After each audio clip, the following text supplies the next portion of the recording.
This session is a reflection on when I invited the galleries and artists to respond to After Technological Sublime. One of the main responses that we got, it was trying to explore the connection between ecology and technology.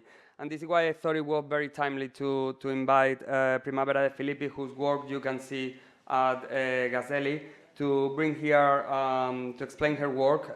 We have many layers. And she proposed to deliver this lecture that will be followed by a conversation with Mark called The Art of Mancy. Mark, for those who don't know him, is the editor-in-chief of ArtReview, our media partner for the Digital Summit, and he was also the founder of the sister publication, ArtReview Asia. He's also a curator, a very prolific curator, currently working in Qatar, and beyond ArtReview, he has also published many articles in different titles all over the world, along with books and other titles. Thank you so much, both for accepting the invitation, and please take over. Thank you, Gonzalo. Thank you for inviting us.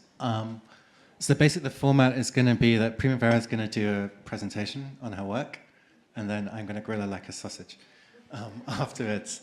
But for those of you who don't know her, Primavera de Filippi is a French legal scholar, internet activist, and artist whose work focuses on the blockchain, pre-production communities, and copyright law. She's a permanent researcher at CNRS and a faculty associate at Berkman Klein Center for Internet and Society at Harvard University, the author of the book Blockchain and the Law, published by Harvard University Press, and part of the Creative Commons and the Open Knowledge Foundation and the P2P Foundation, amongst other things. And her work's on the show in the fair at X11. Look at that, free plug. All right, over to you. Thank you. Yeah, so this is my academic credentials. And in parallel, I'm also an artist. And everything that I do within my art practice is an attempt at representing through art all the legal questions that I'm exploring within my academic research. And so, do I have, yeah. So, one thing that I started to look into as a legal scholar is all the legal questions that are surrounding the creation of autonomy. So blockchain and autonomous systems, and then artificial intelligence, etc. And so I started trying to dig into this through an artistic practice in order to create autonomous artworks. Hans was saying in the previous session that art is becoming a living organism, and so I kind of try to bring this to the extreme and actually try to create living organism through art. So Mancy is actually a word that I recently discovered, which is more of a suffix, which is basically used to indicate this particular practice or some form of divination where you try to bring life into that which is not animated. And for a long time, it had a spiritual connotation because there is not many ways in which we can bring life into something that is not alive. But the interesting thing with the advent of those new technologies is that now we have new ways of animating things that are inanimate. And this is pretty much all my artistic practice is looking at this. There is one, so this is a little retrospective of how artists are engaging into Mancy. There is one interesting category, which is the bioartist, although it's kind of it's not exactly Mancy because it's already alive, so it's kind of using life in order to create art. And what I'm looking into is rather technomancy, where it is about using technology in order to create life. And of course, these require a redefinition of the concept of life, because today we are very acquainted with organic life, but we also can introduce the concept of synthetic life and see how technology, therefore, can enable to create those new life forms, which are synthetic life forms. And so there's three at least three fundamental components that can define life, whether it's organic or synthetic. One is the autonomy, so the capacity to operate without being dependent on something else. Two is the self-sufficiency, the capacity to understand the environment and to collect the resources necessary for survival and for persistence. And then, of course, there is an evolutionary dynamic, so the ability to evolve over time, the ability to reproduce, and so forth.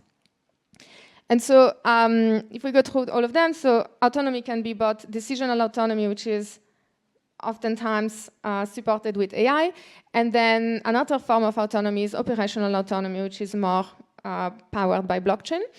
Self-sufficiency, I just said, is like ability to collect the resources necessary to operate. And then the capacity to evolve, which can, if you cannot evolve on your own, you can reproduce into a species that then evolve over time. And so there is a bunch, like if we look in the past, there is a bunch of artists that have done some kind of Mancy, that are creating artworks that somehow have some characteristic of synthetic life, whether it's like Tingeli, Sunwan, and Penyo, which is like those kind of mechanical, they have operational autonomy, but they don't really have the capacity to evolve, but they also have no decision autonomy. Then there is like the digital automata, like starting from like the game of life, and then like creating more and more sophisticated systems that can learn from the environment and so forth. And then we have like all those digital avatars, which are, it's confusing whether it is Mancy or not, because oftentimes those avatars are actually controlled by operators. So it's more like a marionette than an actual life form. And then we have like those proto-Mancy systems where you have an embodied agent, which has operational autonomy because of the embodiment, but also some degree at least of decisional autonomy, but they oftentimes don't have evolutionary traits. We also have increasingly the use of artificial agents. I think Ian Chang is probably one of the most, the best Mancer that we can see today, that really create intentionally those autonomous and artificial agents that live and evolve into a simulated environment. And then I introduce now my work, which is blockchain-based life forms. So as a Mancer, I try to create synthetic life forms that live on the blockchain. So the first one is Plantoids. So Plantoids is a project that I started back in 2014, which was initially intended really to represent all the legal questions that at the time lawyers were starting to dig into. And so a plantoid is a blockchain-based life form. It is made of two components. One is the body, which is a mechanical sculpture made of chains. And then there is the spirit or the soul of the plantoid, which exists as a smart contract on the Ethereum blockchain. And those two components, they interact with one another in order to bring the plantoids to life. And so the idea is to replicate a little bit, or to simulate the mechanism that the way in which plants reproduce. Oftentimes, they don't have the capacity to reproduce on their own, and so they rely on the help of third parties, which are bees and butterflies, which basically help them reproduce through the pollination process. And the plantoids, similarly, they cannot reproduce themselves on their own, but they rely on the help of third parties, which in this case are humans, not through the pollination process, but through the capitalization process. And so the reproduction of a plantoid is made of three phases. The first one is the pollination through capitalization, which is where the plantoid is basically trying to make itself as attractive to humans in order to incentivize them to give some cryptocurrency to them. And then as an exchange, once the plantoid is fed, it's gonna activate itself, and the person can interact with the plantoid. And through this interaction, there is like some generative art or generative AI that gets enacted. And so basically, the human pollinator feeds the plantoid and then collects a digital seed from the plantoid, which is basically an NFT, which is generated by the plantoid as a result of the interaction between the human pollinator and the plantoid. So it's a it's a fine-tuned, special, personalized seed that then gets collected by the human pollinator. And then, just like pollinators, the goal is to disseminate the seeds into the world. The human pollinator can disseminate this digital seed by selling the NFT on the secondary market. And there is this kind of symbiotic relationship where the more the seed is transferred, the more times it is purchased on the secondary market, and the higher is the price at which it is sold, the more the plantoid will benefit, because at every sale, the plantoid gets the royalty. So 10% of the sale price gets fed back into the plantoid. The goal of the plantoid, of course, is to accumulate as much capital as possible in order to ensure its reproduction. And so once it has sold enough of those digital seed, then it activates the second phase of reproduction, which is the mating phase, which is when the plantoid will start finding a mate, finding a human that will be able to help it reproduce. And the way it works is that the Ethereum smart contract open up a call for proposal. Anyone, artist, designer, etc., can submit proposition about how they envision to create the next version, the next copy of a plantoid. And then all the people that have collected those digital seeds, they can vote, they can influence the evolution of the plantoid by voting on the different proposition until there is a selected winner. And then this leads to the third phase of reproduction, which is the hiring phase, where the plantoid will then automatically hire that artist that has been selected as the winner in order to create a new copy of itself. So there is a commissioning process. So here you can see the genealogical tree of the plantoid species. So to date there is 21 plantoids, so the process has been running over time. And basically the idea is to create some kind of evolutionary algorithm where the plantoids that are the most popular, because they have found the way to attract humans the best, will be able to reproduce themselves, whereas the ones that simply are not fit for the environment, they will just fade into extinction. There is also a pyramid scheme, which is such that every time a plantoid reproduces, it's also sending the royalty to the parent plantoid. So there is an incentive for anyone that creates a plantoid to make the one that will reproduce the most, which is kind of going against the usual model of copyright in which you try to prevent reproduction. And then most importantly, it creates a completely new economic model for the copyright and for the art, because instead of funding the artist and expecting or hoping that the artist will continue to create works that we like, in this model you can fund the art piece directly.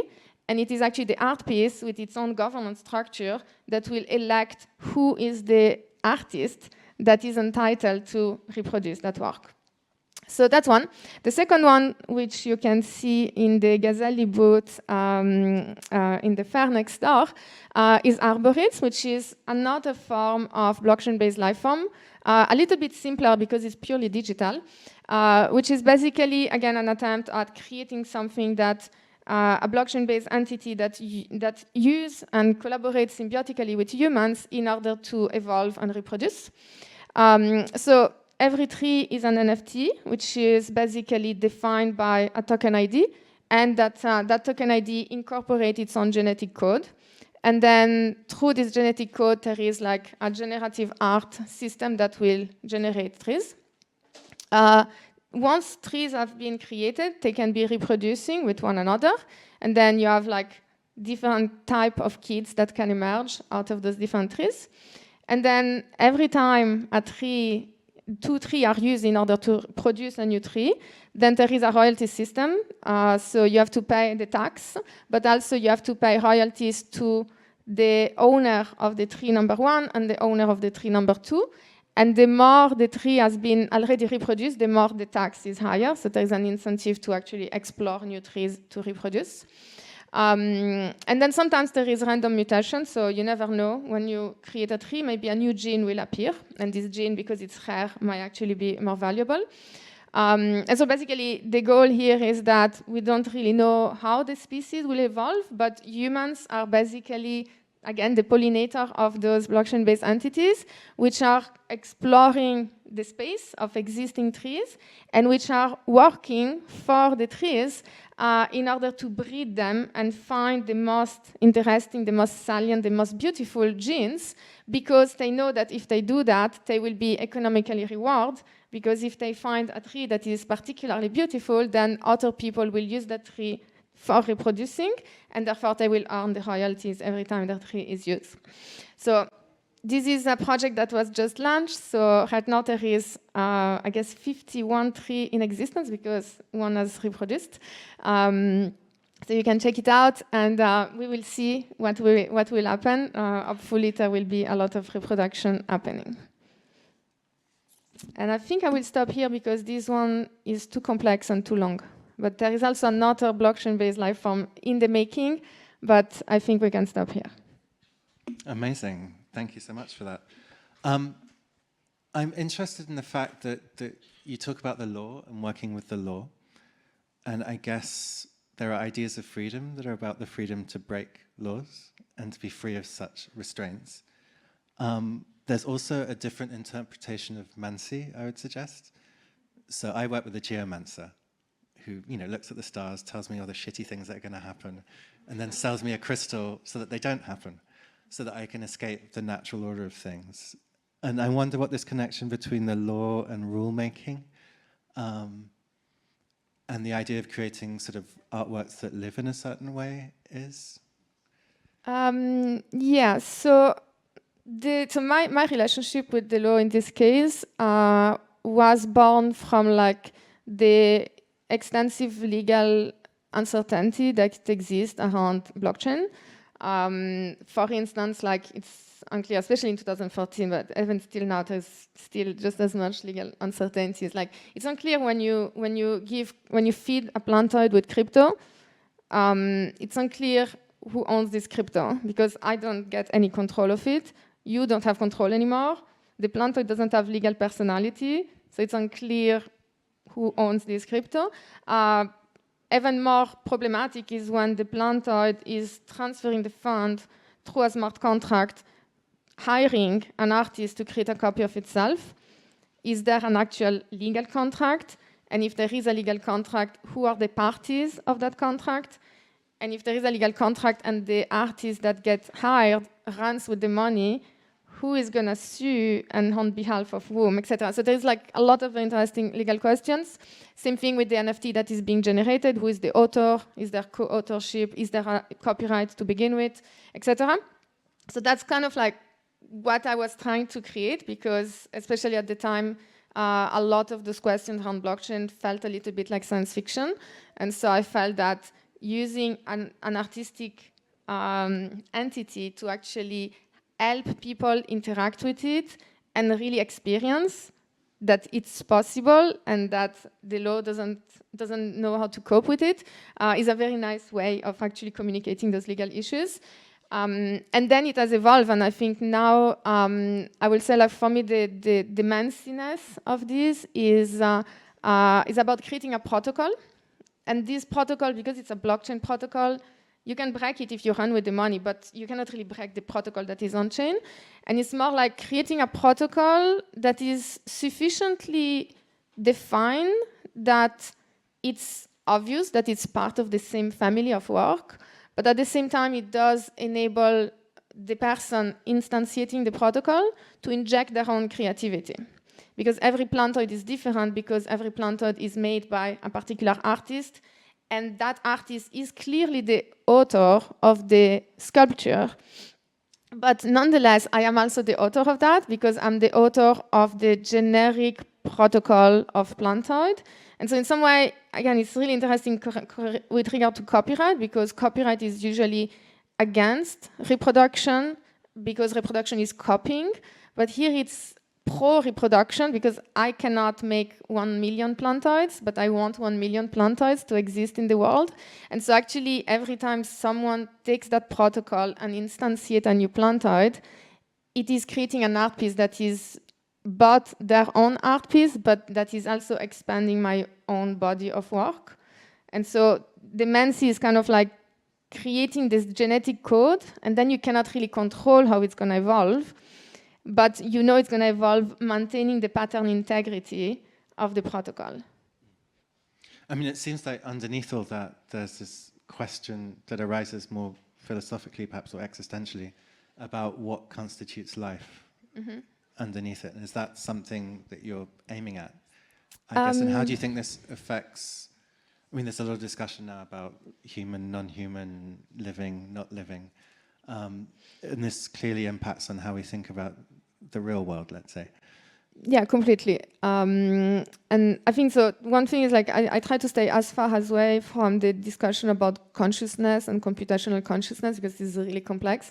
Life is interesting because we kind of know if something is alive or not alive. It's kind of, you know, you can see and you can tell, but we're very used of organic life. And so this is kind of like making a proposition, which is obviously a provocation, that life can be broader than just organic.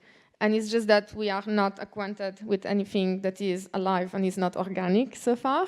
But as we move into, you know, better AI system, more operational autonomy, etc., what happened with those systems and how do we have to interact with those systems? Is it like a tool? Is it like not a tool? Do we want to exploit those synthetic life forms the same way that we exploit organic life forms? So it is a generic, strong provocation to question what we mean by life and open up the possibility that we could one day perhaps accept that there is more than just organic life, and then the way in which you interface with something when it has been defined as synthetic life as opposed to a tool is going to be different, and ideally also trying to understand the correspondence between the interaction between synthetic life and organic life and so forth. But do you think that changes our understanding of what life is? I mean, for you personally, like you say you're posing a question in a way, what would your answer be?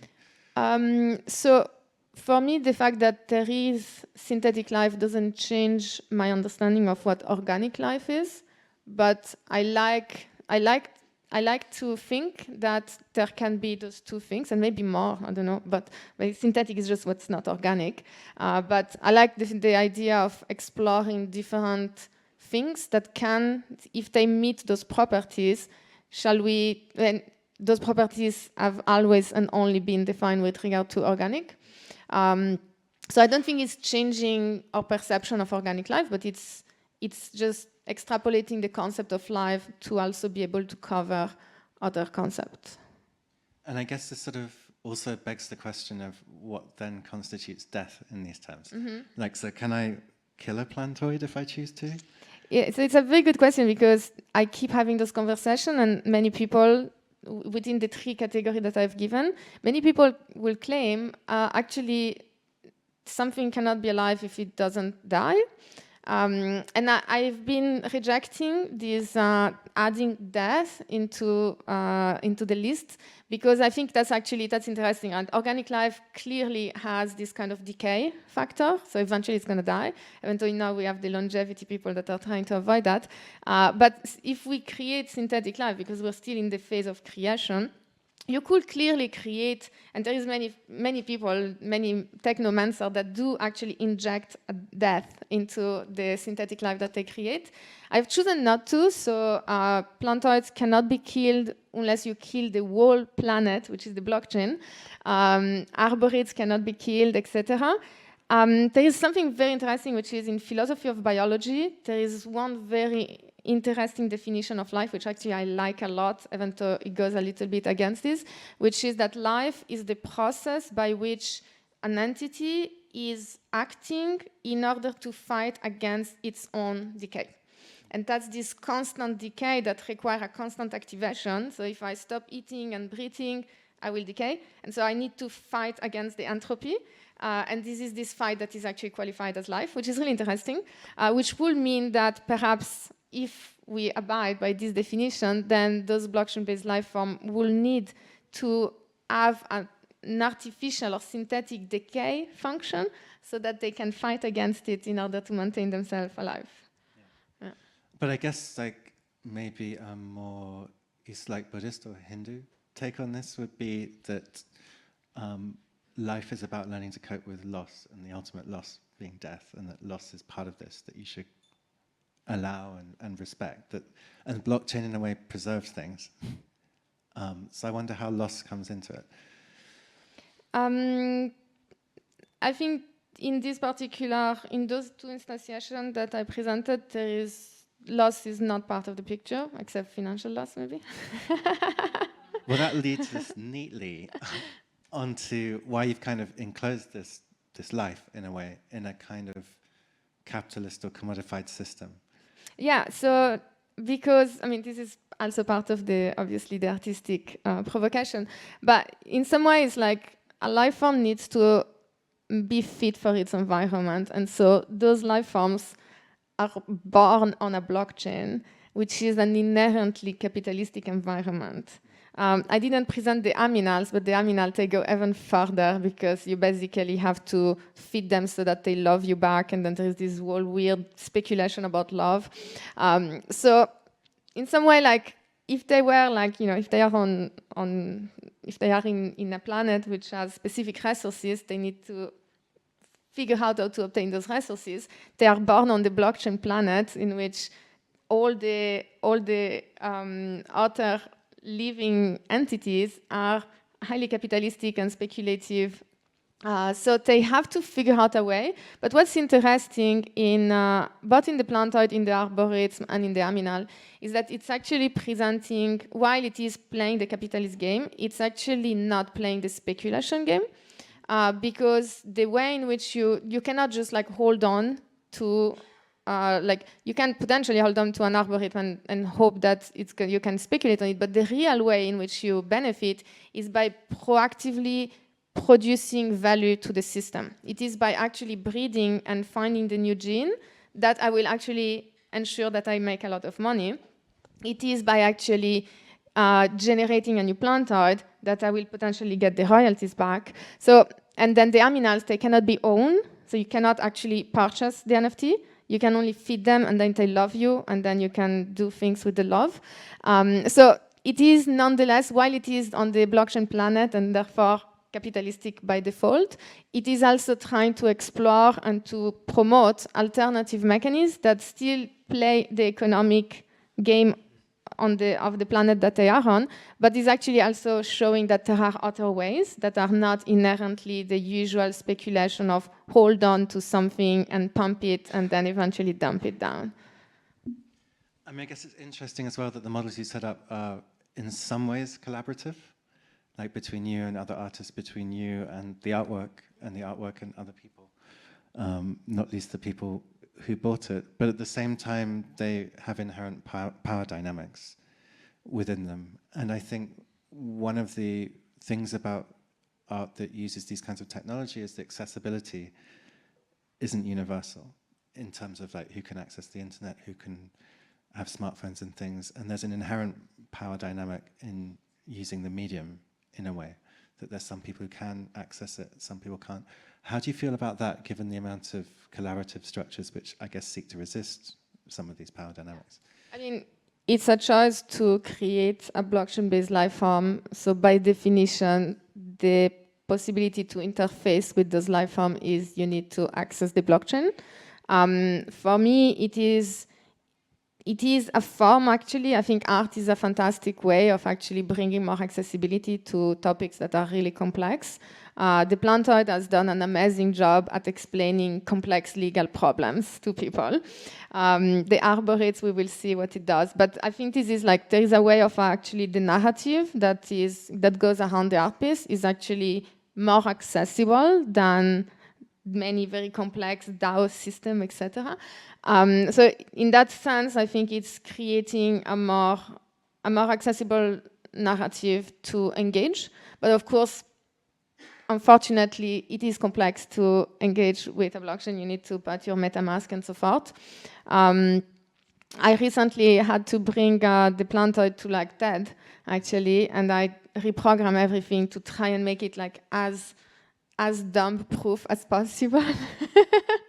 But still, for me, it's like, it makes no sense. And some people were like, you should just remove the blockchain component. But then it's like, but then you're just killing the project, right? So it's an effort to try and make it as accessible as it's possible, but it is also a way to create something that is interesting enough that then all of a sudden people want to install MetaMask in order to interact with it, right? So there is always this tension, and I think it's just a matter of like there needs to be on-ramps, but at the same time, because my choice is to work with blockchain, I'm kind of stuck into that space, and I will not want to remove the blockchain component in order to give accessibility, because then I'm not giving accessibility to the concept that I want people to access.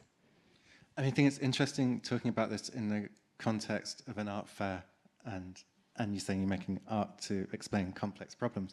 But would you take the artwork into a legal environment, like a lawyer's conference? I've done it so many times. Yeah? And it's great. It's great because usually now a bit less because at least some lawyers understand the blockchain. But there was a time in which people would just ask technical questions, and I know that they want to really understand the answer. And so I started bringing plantoids to those conferences, and then people interact with the plantoid, and all of a sudden they ask exactly the questions that are interesting. They don't ask about the technicalities because it doesn't matter. Like as a lawyer, you don't need to understand the detail of the technicality. You need to understand the concept, and then you can engage with it as a lawyer. So I can tell you for sure that with lawyers it works really well. We're making this sound, I guess, somewhat cold and intellectual in a way. But at the same time, you make some choices about the forms. And so I wonder what kind of role things like your tastes, your ideas of beauty play in the construction of the work as well on a, I guess, more aesthetic level. Yeah. So I think, again, this is a very interesting aspect of technomancy, which is as you create something, you also let go of full control over that thing, but you need to maintain some control. And that's where like the genome. So every plantoid has a genome. And in fact, every time, I didn't fully explain, but every time a plantoid reproduces itself, there is some core feature in the genome that needs to be embedded into it. And then every artist that creates a new plantoid can add new genetic criteria that then the new artist will have, all the descendancy has to follow. Right? So there is this kind of pattern. You create a particular pattern and you cannot fool it. So the first one is it needs to be made of chain. So all the plantoids in the world will always have to be made of chain, otherwise they are violating the genome, they are not plantoids. And then they need to be under Creative Commons because, of course, you need to be able to create derivative works. And then everyone is adding, so some of them started having wings, and now all the descendants of them have to have wings. But I cannot control. So in some way, I need to, as an artist, it's hard, but it's also beautiful. It's like I need to give up of the desire of controlling all the ways in which they're going to evolve. Same thing with the arboretum. I created the first 50 arboretums, and now I kind of lose control.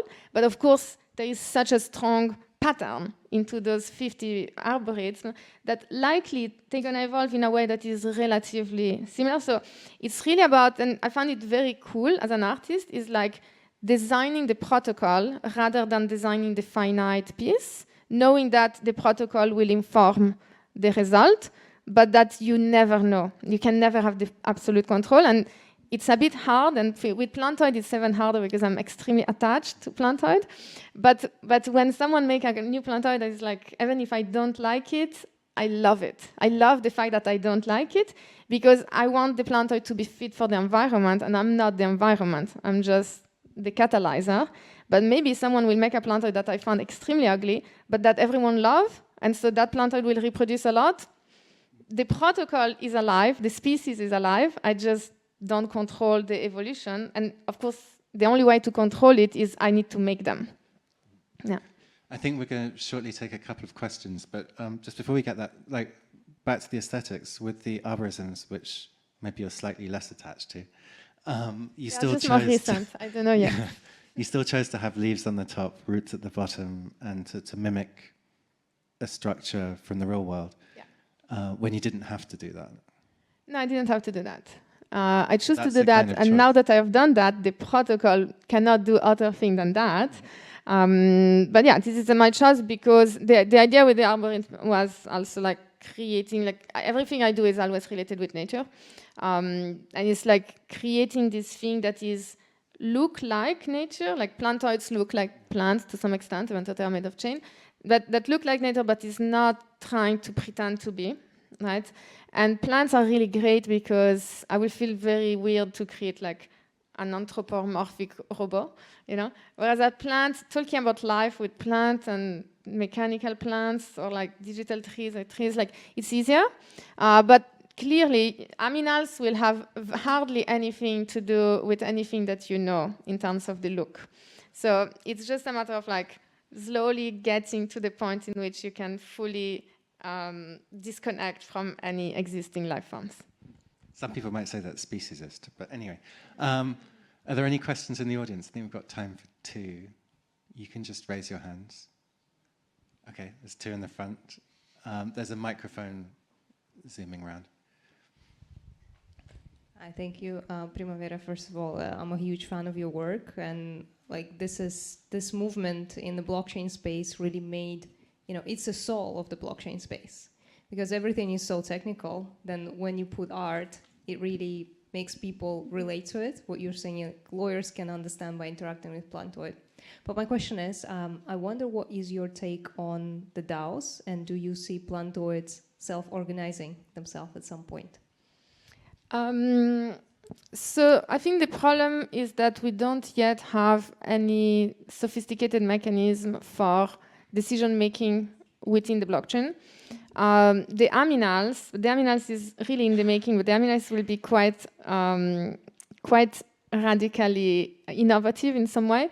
The aminals I plan to use, there is this new blockchain feature, I guess, which is called actively validated services, which makes it possible to actually run complex computation with maintaining the technological guarantee of the blockchain.